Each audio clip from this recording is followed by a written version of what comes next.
Hello everyone, thank you very much for clicking on this video. In this video, I'm actually going to walk you through the smart account creation so you can download your VipTeleList file so then you can upload it to the controllers and be able to onboard all your edge devices. So the first thing you want to do is head to the website software.cisco.com.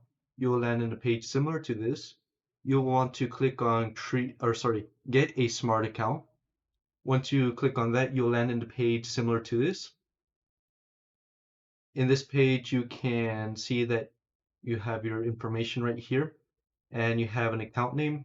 Whenever you first create a smart account, you might have to accept some notices. You might have to review some notices.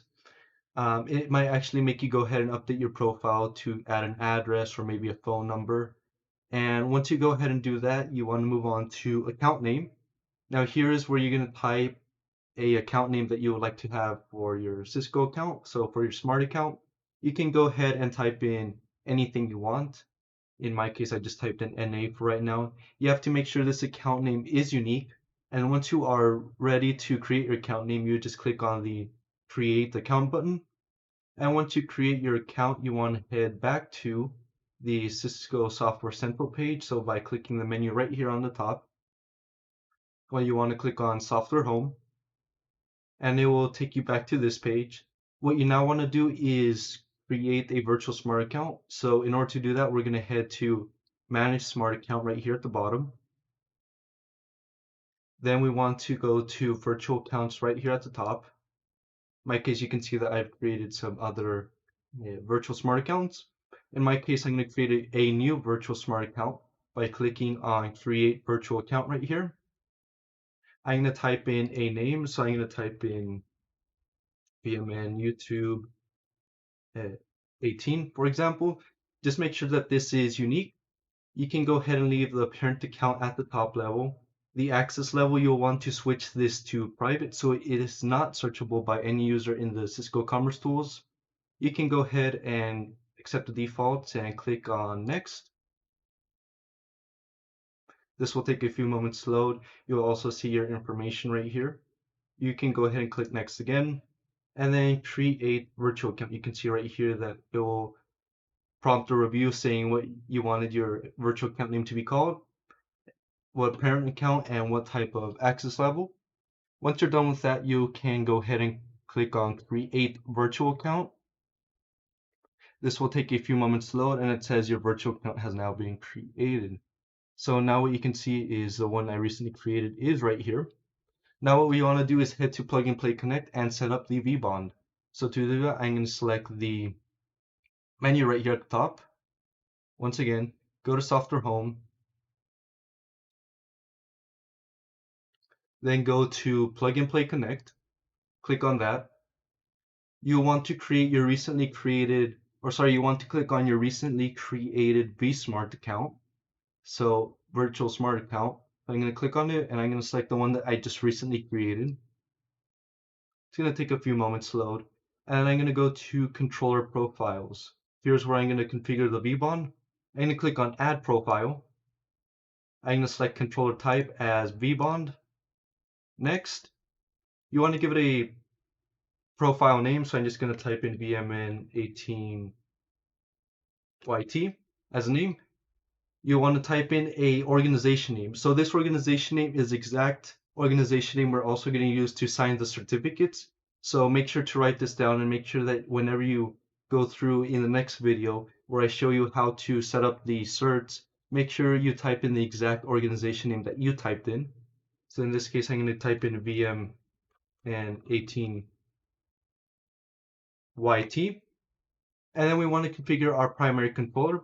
Now this can actually be whatever address you want it to be.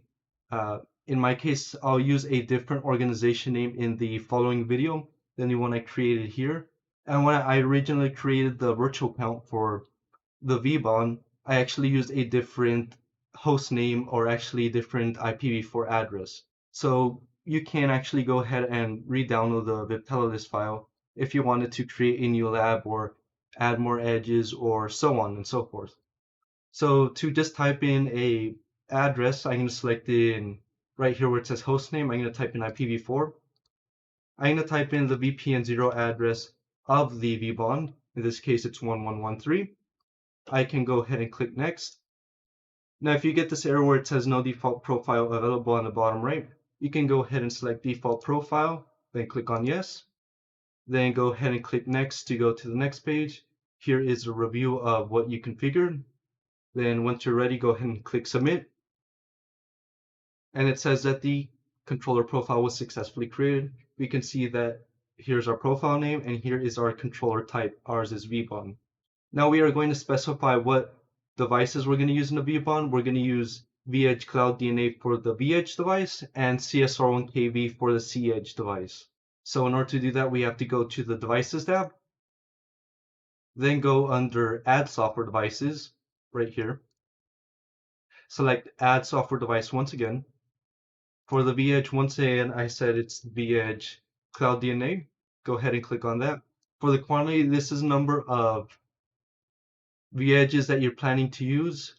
In my case, in the lab, in the walkthrough, I'm only going to use one, but you are more than welcome to select more or actually type in more. In my case, I'll just type in 5. I'm going to select my controller profile, VMN18YT. I'm going to click on Save. And then I'm going to do the same thing for the CSR1KV or for the cEdge. So add software device right here. I'm going to type in CSR1KV, quantity 5. I'm going to select my controller profile. I'm going to click on Save. This will take a few moments. Then I'll click on Next. This is what I'm going to provision. I'm going to click on Submit once I'm ready. It says it's going to send an email to my email address once the devices are actually published or actually provisioned. I'm going to click on Done for right now. And it'll load me up to this screen. Give it a few minutes to actually switch from pending for publish to actually provision. So right now I'm going to pause the video and I'm going to load back once the devices say provisioned. So I gave it a few moments. Now the devices say provision. You'll want to make sure and wait till all your devices are in green status and say provision. Then what we can now do is download the Viptela list file. So to do that, we're going to go back to controller profiles at the top. We are going to select provisioning file.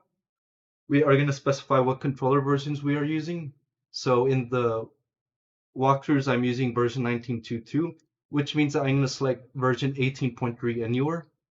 I'm going to click on download. I am going to just save this. You can see that I downloaded a earlier serial Viptela file, but make sure you remember where you save this, as we are going to browse for it later on in the next video, so we can then upload it to the vManage and actually provision and onboard the Edge devices. So I'm going to click on Save. And now we have successfully created our smart account and downloaded our serial Viptela file. So I hope this video was very useful for you, and I hope to see you in the next one. Thank you.